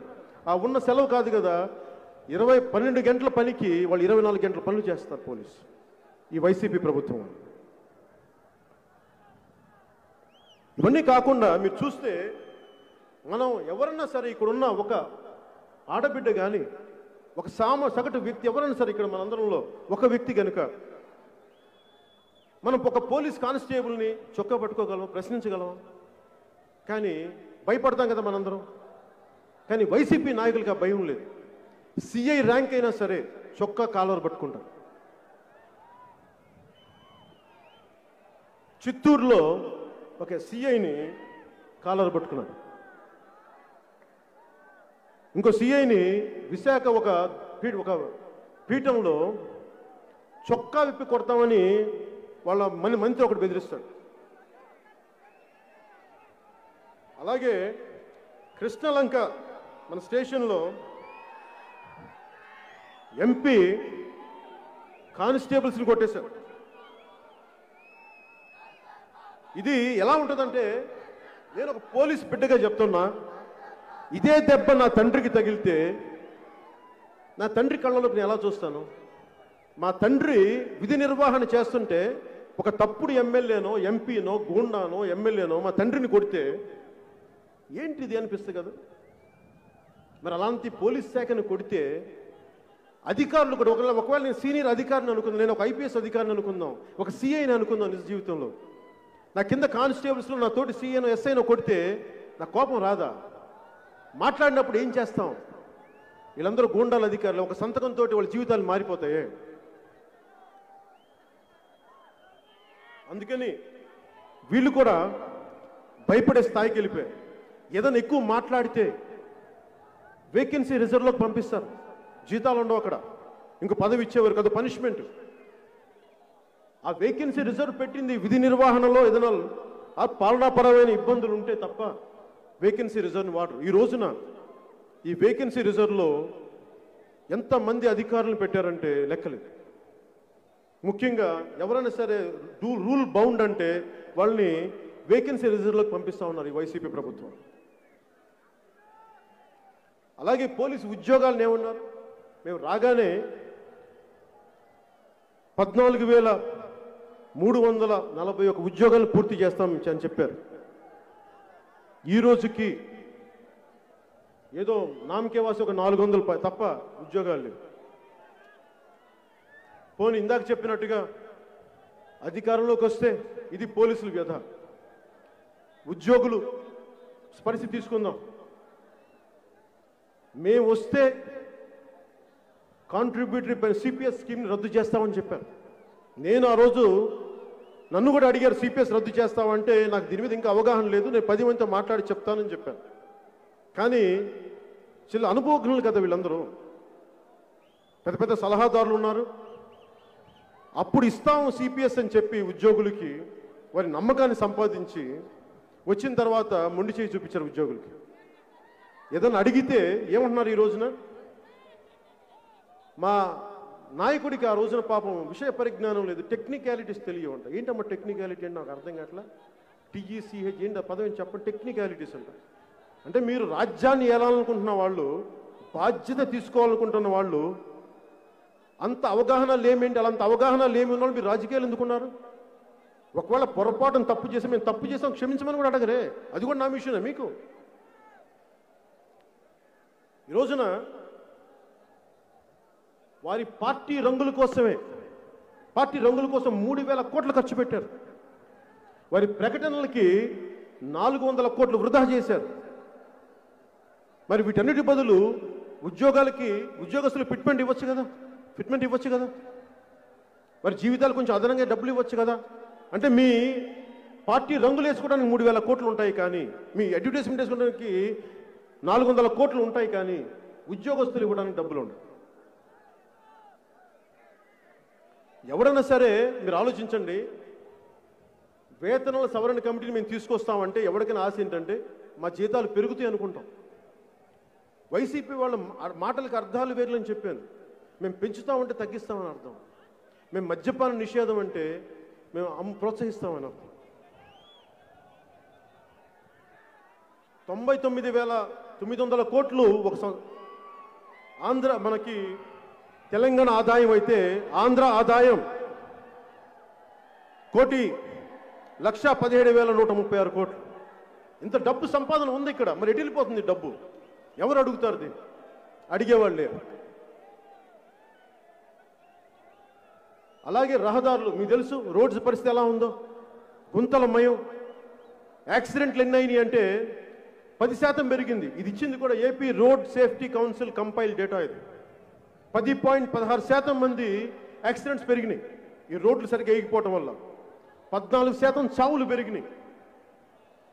తీవ్రంగా గాయపడ్డ వాళ్ళు 7.94%. 2021కి 13 జిల్లాలు కలిపి 19,729 యాక్సిడెంట్లు. 21,000 మంది 169 మందికి చాలా తీవ్ర గాయాలు. 8,553 మంది చనిపోయారు రోడ్లు వేయకపోవటం. అంటే 10% పెరిగిపోయింది రోడ్ల యాక్సిడెంట్. రోడ్లు వేయమని అడిగితే అసలు ఎండే మాట ఎవడు? అలాగే తాకట్టులో భారతదేశం మన ఆంధ్రప్రదేశ్ అప్పుల్లో మునిగిపోయింది. 7 లక్షల కోట్లు అప్పు అని చెప్తా ఉన్నారు. 7 లక్షల కోట్లు. ఈ రోజున మనకి చాలా మందికి అర్థం కాదు. 7 లక్షల కోట్లు నా జీవితంలో, రాష్ట్రానికి అప్పుంటే నా పరిస్థితి ఏంటని అనుకుంటాం కదా. నేను చిన్నప్పుడు స్కూల్కి వెళ్ళేటప్పుడు తరిమెల నాగిరెడ్డి గారిది మేము వెళ్ళే Nellore Saint Joseph high school ముందు మాకు టీబీ హాస్పిటల్ ఉండే. ఆ గోడల మీద తాకట్లో భారతదేశం, తాకట్లో భారతదేశం రాశాను. సో తర్వాత నేను మా నాన్నగారు ఇచ్చిన తరిమెల నాగిరెడ్డి గారిది ఆ పుస్తకం చదివిన తర్వాత కొంత పెద్దలతో కొంత అవగాహన చేసుకున్నాను. తాకట్లో భారతదేశం, అప్పుల్లో ఆంధ్రప్రదేశ్ అంటే మనం ఆలోచించాల్సింది నా జీవితంలో అది ఏం ప్రభావితం చేస్తుంది, అది మనం అర్థం చేసుకోవాలి. సో ఈ అప్పులు పరిస్థితిలో మనకి ఏం జరుగుతుంది అని అనటానికి మనం ఒకటే అర్థం చేసుకోవాలి. ఒక కుటుంబాన్ని నడిపే ఒక పెద్ద ఉండి, అతనికి పెద్ద సంసారం ఉంటే, పరిమితమైన ఆదాయం ఉంటే, ఆదాయాన్ని చాలా పద్ధతిగా డిస్ట్రిబ్యూట్ చేయాలి. ఒకసారి సరిపోకపోతే కొంత బయట నుంచి కొంత అప్పు తీసుకురావాలి. అప్పు తెచ్చి కాన్స్టెంట్గా అప్పు తీర్చే మార్గాలను ఎతకాలి. కనీసం వడ్డీలు కట్టే పరిస్థితిని ఎతకాలి. వడ్డీలు పెరిగిపోయి అప్పులు తీర్చలేని పరిస్థితి వదిలేద్దాం. కనీసం వడ్డీలు కూడా కట్టలేని పరిస్థితులు ఉంటే ఇంక పిల్లలకి పెట్టలేడు. ఎంతసేపు పిల్లలకి ఒక పండగకో, ఒక పబ్బానికో, ఒక పసుపు కుంకానికో తండ్రి ఇద్దామంటే డబ్బులు ఉండవు అక్కడ. సో ఈ పరిస్థితుల్లో అలాగే ఒక రాష్ట్ర ప్రభుత్వం కూడా 7 లక్షల కోట్ల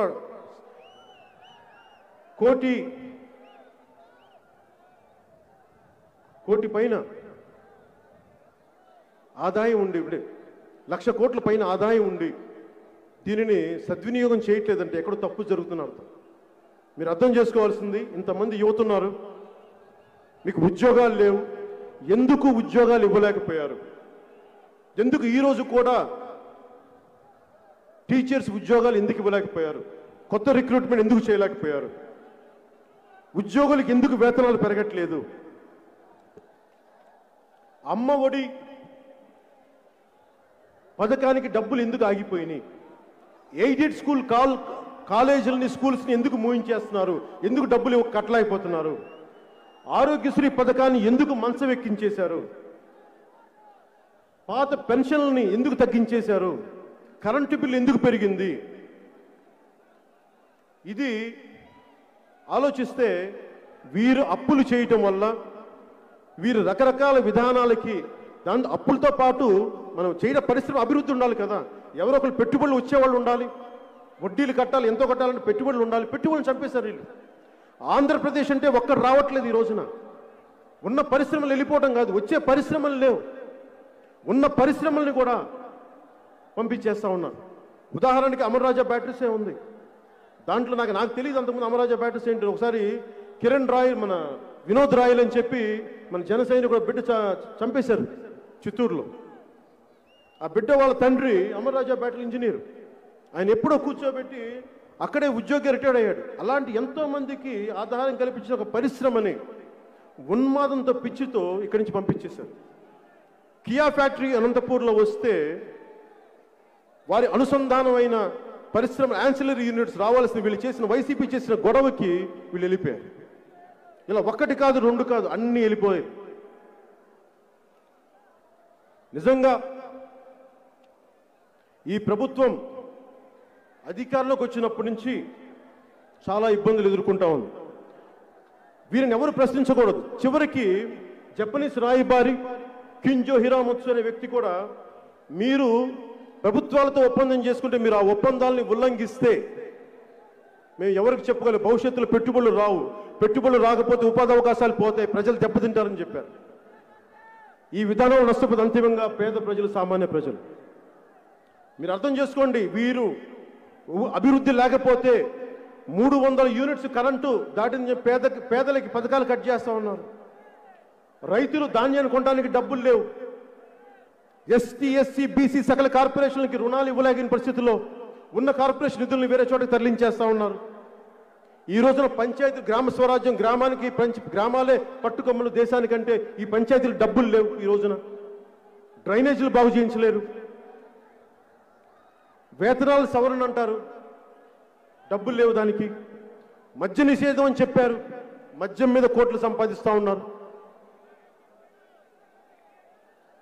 టీడీపీ ప్రభుత్వంలో ఉన్నప్పుడు 59,000 కోట్ల మద్యం మీద ఆదాయం వస్తే 2.5 ఏళ్లలోనే మద్య నిషేధం విధించి 45,000 కోట్లు సంపాదించారు.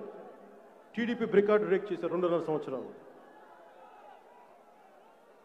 ధరలు పెంచితే మద్యం తాగేవాళ్ళు తగ్గిపోతారని చెప్పి ఒక దరిద్రపు నీచ నికృష్టమైన ఒక హీన వాదన ఒకటి వినిపిస్తారు. డబ్బులు పెంచితే ఎవడైనా సరే వ్యసనాన్ని నియంత్రించగలరా, నిర్మూలించగలరా? పైగా ఈ నాసిరకం లిక్కర్ ఒకటి అమ్ముతారు. దానివల్ల ఈ మధ్యనే మనకి జంగారెడ్డిగూడలో 812 మంది చనిపోయారు ఇలిసిట్ లిక్కర్ తాగి. ఇండియన్ మేడ్ ఫారిన్ లిక్కర్ అంటాం కదా, IMFLని. అది కాదు, ఇడుపులపాయ మేడ్ ఫారిన్ లిక్కర్.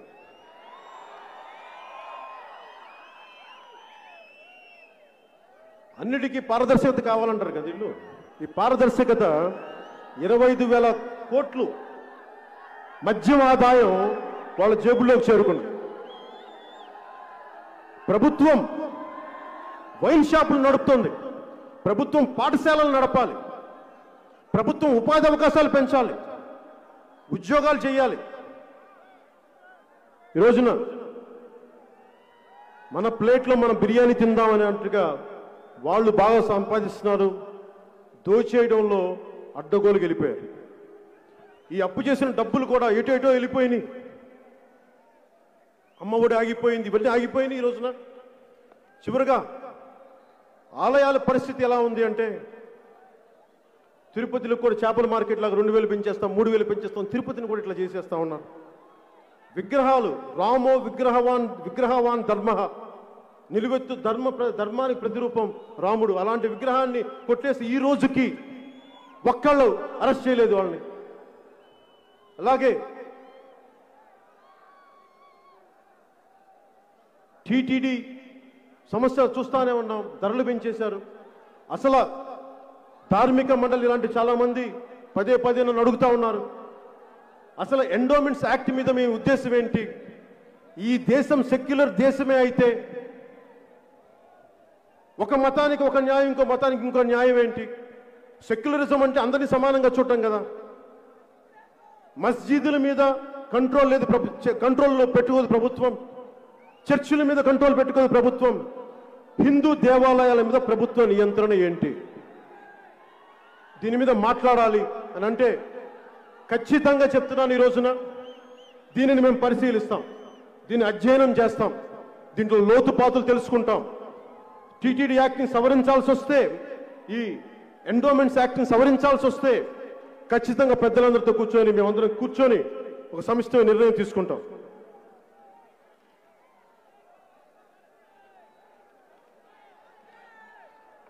అలాగే మనం భవిష్యత్తు గురించి మాట్లాడుకోబోయే ముందు జనసేన పార్టీగా మనం ఏం చేయబోతున్నాం, అప్పుల్లో కూరుకున్న మన ఆంధ్రప్రదేశ్కి మనం ఏం చేయగలం, సంపన్న ఆంధ్రప్రదేశ్గా ఎలా చేయాలి. నేను ఎప్పుడు చాలా ఆశావాదిని. 100 కోటి దరిద్రాలుంటే అనంత కోటి ఉపాయాలు ఉంటాయని నమ్మేవాడిని. ఇది జనసేన తీసుకోబోతున్న ఒక షణ్ముఖ వ్యూహం, ఆంధ్రప్రదేశ్ అభివృద్ధికి, సంపన్నం చేయడానికి, సుసంపన్నం చేయడానికి. అప్పుల్లో ఉన్న ఆంధ్రప్రదేశ్ రాష్ట్రాన్ని అప్పులు లేని ఆంధ్రప్రదేశ్ రాష్ట్రంగా చేయాలన్నదే నా లక్ష్యం. తద్వారా ఆర్థిక అభివృద్ధి సాధించడమే లక్ష్యం. ఇందుకోసం ఒక బలమైన నూతన పారిశ్రామిక విధానాన్ని తీసుకొస్తాం, ఇన్వెస్టర్ ఫ్రెండ్లీ గవర్నెన్స్ని తీసుకొస్తాం. విశాఖని విశ్వనగరంగా, విజయవాడ తిరుపతిని బలమైన హైటెక్ నగరాలుగా తీర్చిదిద్దుతాం. అమరావతి రాజధాని అన్ని వర్గాలకి, అన్ని కులాల వారికి అవకాశాల నివాసం కల్పించే ఒక అభ్యుదయ, ఒక రాజధానిగా అమరావతిని మేము ముందుకు తీసుకెళ్తాం.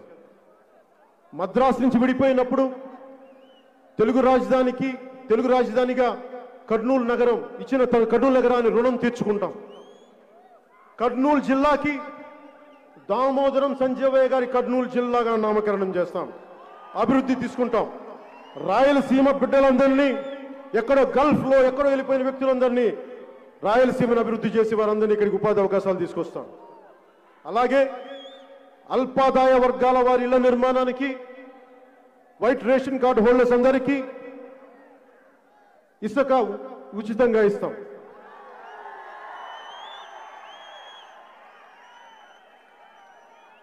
అదనపు గదులు నిర్మించుకున్నా కానీ వైసీపీలా కాకుండా మేము ఉచితంగా ఇసుకేస్తాం, అందరికీ అండగా ఉంటాం. అలాగే జనసేన సౌభాగ్య పథకం కింద దీనికి మటుకు ఒక చిన్న ఇన్సిడెంట్ చెప్పాల్సి వస్తుంది. హుద్ తుఫాన్కి నేను శ్రీకాకుళం పోయినప్పుడు మీలాంటి యువకుడు ఒకడు వచ్చి, అన్న మాకు 2000 కాదు 5000 కాదన్నా, మమ్మల్ని ఏదైనా చెయ్యన్నా, మమ్మల్ని మా కాళ్ళ మీద మేము నిలబడగలిగి మాకు 10 మందికి ఏదైనా ఉపాధి అవకాశాలు ఇచ్చేదైనా పని చేయనని అడిగితే, 25 కేజీలు బియ్యం కాదన్నా, 10 సంవత్సరాల భవిష్యత్తు ఇచ్చే పని చేయన్నా అంటే, ఆ రోజున నేను చెప్తున్నాను, మీకు యువతకి మాటిస్తున్నాను, మీకోసం పెట్టాము ఈ 10. మీరు అద్భుతంగా ఉండాలి. ఈ విలేజ్ సచివాలయాల్లో ఉండే సులభ్ కాంప్లెక్స్ల్లో కలెక్షన్ చేసే ఉద్యోగాలు కాకుండా అలాంటి ఉద్యోగాలు కాకుండా మీరు స్వయం ప్రతిపత్తి మీ కాళ్ళ మీద నిలబడగలిగేలాగా, మీలాంటి మీ దగ్గర ప్రతిభ ఉంటుంది, డబ్బులు ఉండవు, అలాంటి సామాన్య మీకు ఒక డబ్బు ఇస్తే మీకు ప్రభుత్వం తరపు నుంచి 10 లక్షల రూపాయలు మీకు ఒక బలమైన ప్రతిభ ఉండి ఐడియా ఉండి 5 మందికి 6 మందికి ఉపాధి అవకాశం కల్పించే పరిస్థితి, మీరు వ్యాపారం పెట్టుకుంటానని ముందుకొస్తే ఈ 5 సంవత్సరాల్లో 5 లక్షల మందికి సంవత్సరానికి 1 లక్ష చొప్పున 10 లక్షలు మీ బ్యాంకులో వేస్తాం. దీంట్లో బడుగు బలహీన అణగారిన వర్గాలందరికీ ప్రాధాన్యత ఇస్తాం. వ్యవసాయ రంగాన్ని లాభసాటిగా చేయడం నాకు లక్ష్యం. వ్యవసాయ రంగాన్ని చూస్తే పాపం గిట్టుబాటు ధర రాకుండా కష్టపడతా ఉన్నారు, ఏడుపులు కన్నీళ్లు. ఎట్టి పరిస్థితుల్లో రైతు అనేవాడు కన్నీరు పెట్టకూడదు. నేను తిరుగుతాం, పొలాల మీద గట్టుల మీద తిరుగుతాం, రైతులతో మాట్లాడతాం, మీ కష్టాలను అర్థం చేసుకొని వ్యవసాయ రంగాన్ని లాభసాటిగా చేసే రంగంగా చేస్తాం. మద్దతు ధరల్లో ఎట్టి పరిస్థితుల్లో తగ్గకుండా చర్యలు, ఫుడ్ ప్రాసెసింగ్ యూనిట్లు కానీ, వ్యవసాయానికి మూలాధారమైన పంట కాలువలు కానీ, మినీ రిజర్వాయర్లు కానీ, వాటన్నిటినీ ఆధునీకరిస్తాం. అలాగే ఆరోది మన ఆంధ్రప్రదేశ్, మన ఉద్యోగాలు, ప్రభుత్వం ఖాళీగా ఉన్న ప్రతి ఉద్యోగాన్ని జనసేన అధికారంలోకి రాగానే భర్తీ చేస్తాం. నిరుద్యోగుల ప్రయోజనాలని కాపాడటం జనసేన లక్ష్యంగా తీసుకుంది. ప్రైవేట్ రంగంలో కూడా ఏటా 5 లక్షల ఉద్యోగాలు కల్పించే ప్రణాళికలు చేస్తాం. ఉద్యోగులకి వేతన సవరణ, పిఆర్సీ సవరణ చేస్తాం. సిపిఎస్ని ఈ రోజు నేను ఉద్యోగాలు, ఒక ప్రభుత్వ ఉద్యోగి కొడుకుగా మీకు చెప్తున్నాను, సిపిఎస్ని మేము రద్దు చేస్తాం. నేను ఆలోచించాను, మాట్లాడాను, నేను చెప్తున్నా, సిపిఎస్ని రద్దు చేస్తాం, పాత పెన్షన్ విధానాన్ని తీసుకొస్తాం, మీకు అండగా ఉంటాం. అలాగే ముందుకు తీసుకెళ్తున్న సమయంలో, ఈ 2.5 ఏళ్ల సమయంలో స్థానిక సంస్థల ఎన్నికల్లో కానీ మా జన సైనికుల మీద వైసీపీ గూండాలు దాడులు చేశారు.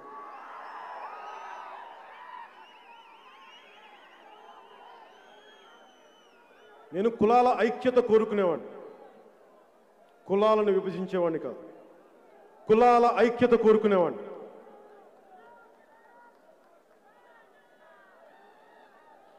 ఈ మాట వైసీపీ నాయకులు ఒకరు, టీటీడీ బోర్డు సభ్యులు, టీటీడీ బోర్డు చైర్మన్ వైవి సుబ్బారెడ్డి గారు రాశారు. ముందు మాటగా మా నెల్లూరు జిల్లా అధ్యక్షులు మనుక్రాంత్ రెడ్డి గారు, స్నేహితులు గిద్దలూరు నుంచి డాక్టర్ గౌతమ్ రెడ్డి గారు కదా ఆయన పేరు, మను మిమ్మల్ని మను గౌతమే కదా, గౌతమ్ రెడ్డి గారు నాకు నా మీద ప్రేమతో పుస్తకం ఇచ్చారు. మీరు రెడ్డి అనే పుస్తకాలు చదువుతారని చెప్పి, ఈ సామాజికంగా మీరు సమతుల్యతల మీద కులాల మీద చదువుతారు కూడా ఈ పుస్తకం చదవని మీకు అర్థం అవుతారంటే, ఆ రెడ్డి వైభవం పుస్తకంలో ముందు మాటగా వైవి సుబ్బారెడ్డి గారు రాశారు, ఇప్పుడున్న టీటీడీ చైర్మన్. ఆయన అన్న మాటలు ప్రస్తుతం మన సమాజాన్ని చాలా బలంగా చూపిస్తాయి. కుల ప్రాధాన్యతలు, ఆయన చదివిందే ఆయన రాసింది చెప్తున్నాను విత్ ఇన్ కోట్స్. కుల ప్రాధాన్యతలు పెరిగిపోతున్న తరుణంలో ఏ ఇతర కులాన్ని అగౌరవపరచకుండా ఎవరి కులాన్ని వారు అభిమానించుకోవటం ఒక సామాజిక అవసరంగా భావిస్తున్నాను. నేను వారిని గౌరవిస్తాను ఈ వాక్యాలకి. కానీ మరి వైవి సుబ్బారెడ్డి గారిని అడగదలుచుకున్నాను, మీరు ఒక కులాన్ని మరి మీరు ఇంత ఉన్నతంగా రాసి, ఒక వాస్తవిక ధోరణితో రాసి, ఒక కులాన్ని మీరు వర్గశత్రువుగా ఎలా ప్రకటించింది మీ పార్టీ? ఒక కులాన్ని మీరు వర్గశత్రువుగా ఎలా ప్రకటించారు? దానివల్ల అస్తవ్యస్తం అయిపోతుంది రాష్ట్రం. నేనే ఉన్నాను చాలాసార్లు తూర్పుగోదావరి జిల్లా నుంచి ఎవరు వచ్చినా రకరకాల మాటలు మాట్లాడుతూ ఉంటే అక్కడున్న పెద్ద సామాజిక వర్గమైన కాపులకి, శెట్టి బలిజలకి పడదని చెప్తా ఉంటారు. ఆ రోజున శెట్టి బలిజ సామాజిక వర్గానికి చెందిన పితాని బాలకృష్ణ గారు వస్తే ఒకటే చెప్పాను, మనం ఏ కులంలో పుట్టాలో ఎలా పుట్టాలో మనకు తెలీదు, ఎందుకు గొడవలని చెప్పి నేను కోనసీమకు పోయి శెట్టి బలిజ సామాజిక వర్గాన్ని కాపుల్ని కలిపి నేను సోషల్ ఇంజనీరింగ్ చేశాను. మీరు గొడవలు పెట్టుకోకండి, కలిసి ఉండండి. వాళ్ళు నాకు ఓట్లు వేస్తారని కాదు, సమాజం విచ్ఛిన్నం అయిపోయింటే బాధతోటి. మరి నేను ఇంత బాధ్యతగా ఉన్నప్పుడు వైవి సుబ్బారెడ్డి గారు మీకు ఒక విషయాన్ని మీ దృష్టికి తీసుకొస్తాను. మీ కాకినాడ ఎమ్మెల్యే ద్వారంపూడి చంద్రశేఖర్ అనే వ్యక్తి నన్ను అకారణంగా పచ్చి బూతులు తిట్టాడు. నన్ను వినకూడని బూతులన్నీ తిట్టాడు. అది మీ వైసీపీ వాళ్ళకి అలవాటు అనుకోండి. నేను భరించాను, నేను తట్టుకున్నాను. కానీ నన్ను తిడితే మా మా జన సైనికులకు కోపాలు వస్తాయి, మా ఆడపడుచులకు కోపాలు వస్తాయి, మా వీర మహిళలకు కోపాలు వస్తాయి, మా నాయకులకు కోపాలు వచ్చినాయి. నానాజీ గారికి, పంతం నానాజీ గారికి, అందరికీ ఎందుకు ఇలా అన్నామని చెప్పి నిరసన చేయడానికి పోతే వాళ్ళ మీద దాడులు చేశారు. దాడులు చేయటమే కాకుండా నేను నిజంగా చెప్తున్నాను, ఈ రోజున ఇన్ని సంవత్సరాల్లో పార్టీ పెట్టిన 8 సంవత్సరాలు ఏ ఒక్క రోజు కూడా నా మీద ఇన్ని మానసిక అత్యాచారాలు చేసినా కానీ ఏ ఒక్క రోజు కూడా నేను ఎందుకు వచ్చాను రాజకీయాల్లోకి, తప్పు చేశాను ఒక్క క్షణం కూడా అనుకోలేదు. కానీ కొద్ది క్షణాల మటుకు మా ఆడబిడ్డల మీద, మా వీర మహిళల మీద దాడి చేస్తే వాళ్ళు ఏమి తిట్టారో నాకు చెప్తే ఆ రోజు అనిపించింది, అయ్యో నా బిడ్డల్ని ఎందుకు నేను ఈ పరిస్థితిలో పెట్టాను, నేను పాలిటిక్స్ రాకుండా ఈ పరిస్థితి వచ్చినది కాదా, ఆ కొద్ది క్షణాలు అనిపించింది నాకు. నేను ఈ రోజున చెప్తున్నానమ్మా, మీరు నా కోసం పడ్డ తిట్లకి మనస్ఫూర్తిగా ఇంత నిండు సభ ముందు మీ క్షమాపణలో నేను కోరుకుంటున్నాను.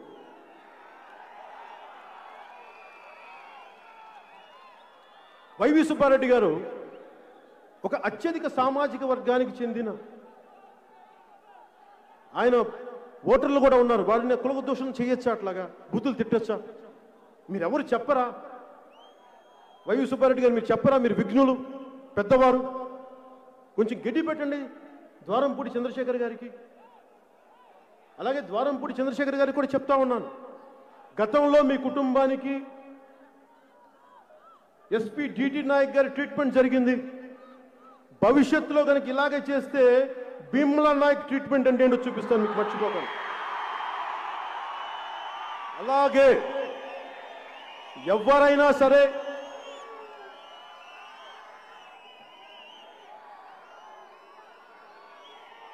కులాల పేరు మీద నిజానికి ఈ రోజున వైశ్యులని, వైశ్య సామాజిక వర్గాన్ని ఇబ్బంది పెట్టేస్తా ఉన్నారు.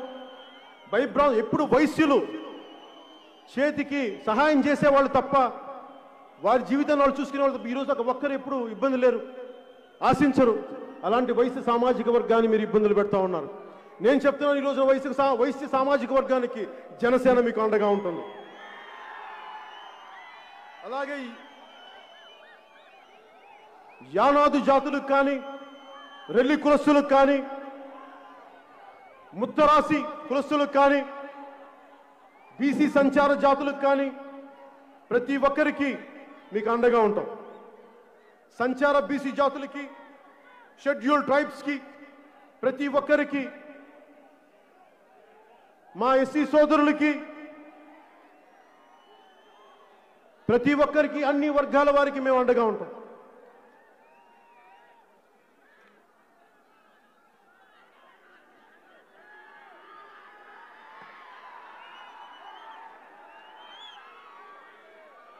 ఈ సభని ఈ మాటలు చెప్పి ముగిస్తున్నాను. పొరుగువాడి మంచితనం దుష్టుడి దురహంకారాన్ని రెచ్చగొడుతోంది. పక్కవాడి సౌభాగ్యం బాలిసుడి గుండెల్లో మంటల్ని రేపుతుంది. ప్రజలు నోళ్లు కొట్టి ప్రజాస్వామ్యాన్ని పాతిపెట్టి గజ దొంగలు ఈనాడు రాజులై ఏలుతున్నారు. బాలగంగాధర్ దేవరకొండ బాలగంగాధర్ తిలక్ రాసిన ఈ కవితా పంక్తులు వర్తమాన వైసీపీ ప్రభుత్వం నడిపిస్తున్న వ్యక్తులకి చాలా సహజంగా వర్తిస్తాయి.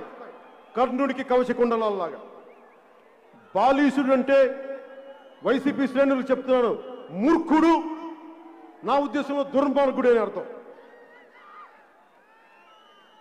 అధికార మదంతో ఒళ్ళు బలిసి కొట్టుకుంటున్న వైసీపీ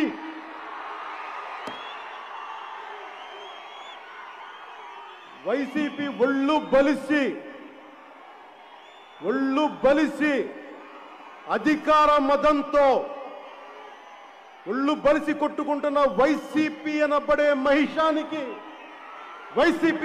మహిషానికి కొమ్ములు ఇరగొట్టి కింద కూర్చోబెట్టి వచ్చే ఎన్నికల్లో సరికొత్త ప్రజాప్రభుత్వాన్ని స్థాపిస్తాం.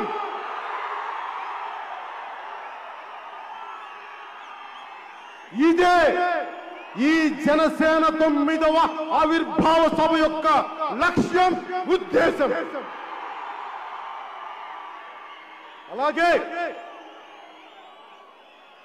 భారతీయ జనతా పార్టీ నాయకులు, పెద్దలు నాకు రోడ్ మ్యాప్ ఇస్తామని చెప్పారు. నేను ఎదురు చూస్తున్నాను. మీరు ఎప్పుడు రోడ్ మ్యాప్ ఇస్తారో చెప్పండి. ఈ వైసీపీ ప్రభుత్వాన్ని ఎలా గద్దెదించాలో చెప్పండి, మేము చేస్తాం.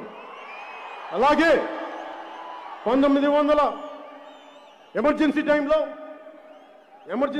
టైంలో అప్పుడు కాంగ్రెస్ ప్రభుత్వానికి ఆ వ్యతిరేక శక్తులన్నీ ఎలా కలిసినాయో, వైసీపీ వ్యతిరేక ఓటుని నేను ఈ రోజున మీకు సభాముఖంగా ఆంధ్రప్రదేశ్ బాగు కోసం చెప్తున్నాను. ఈ రోజున బీజేపీ పెద్దలు నాకు సరైన రోడ్ మ్యాప్ ఇస్తారని నేను ఆశిస్తున్నాను. మీలాగే అది వచ్చిన రోజున వైసీపీ వ్యతిరేక ఓటుని చీల్చే ప్రసక్తే లేదు. పార్టీలు వ్యక్తిగత లాభాలు వదిలి రాష్ట్ర ప్రయోజనాలకి వచ్చినప్పుడు అప్పుడు పొత్తుల గురించి ఆలోచిస్తాం. నేను నలుగురికి ఇచ్చేవాడిని, అడిగేవాడిని కాదు. నేను 10 మందికి పెట్టేవాడిని, దోచుకునేవాడిని కాదు. ఎవరి దగ్గర నుంచి ఏం ఆశించేవాడిని కాదు. అందరూ బాగుంటే చాలు అనుకునేవాడిని. 5 ఏళ్లకు ఒకసారి వచ్చే ఎన్నికల అధికారం కోసం కాదు, పుట్టబోయే బిడ్డల తరం కోసం ఆలోచించేవాడిని. ఎదుగుతున్న తరం భవిష్యత్తు ఏం చేయాలని ఆలోచించేవాడిని. ఇన్ని సంవత్సరాలు ప్రజలకు అండగా ఉన్నాను, భుజం కాశాను. ఇప్పుడు నేను సంపూర్ణ ఆత్మవిశ్వాసంతో చెప్తున్నాను, ఈ ఆంధ్రప్రదేశ్ రాష్ట్ర బాధ్యతని పవన్ కళ్యాణ్ తీసుకుంటాడు, జనసేన తీసుకుంటాడు.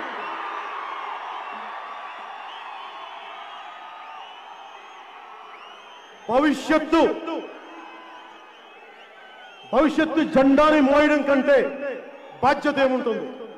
ఒక తరం కోసం యుద్ధం చేయడం కంటే సాహసం ఏముంటుంది? ఒకటే గుర్తుపెట్టుకోండి, కూల్చేవాడుంటే కట్టేవాడుంటాడు, విడదీసేవాడుంటే కలిపేవాడుంటాడు.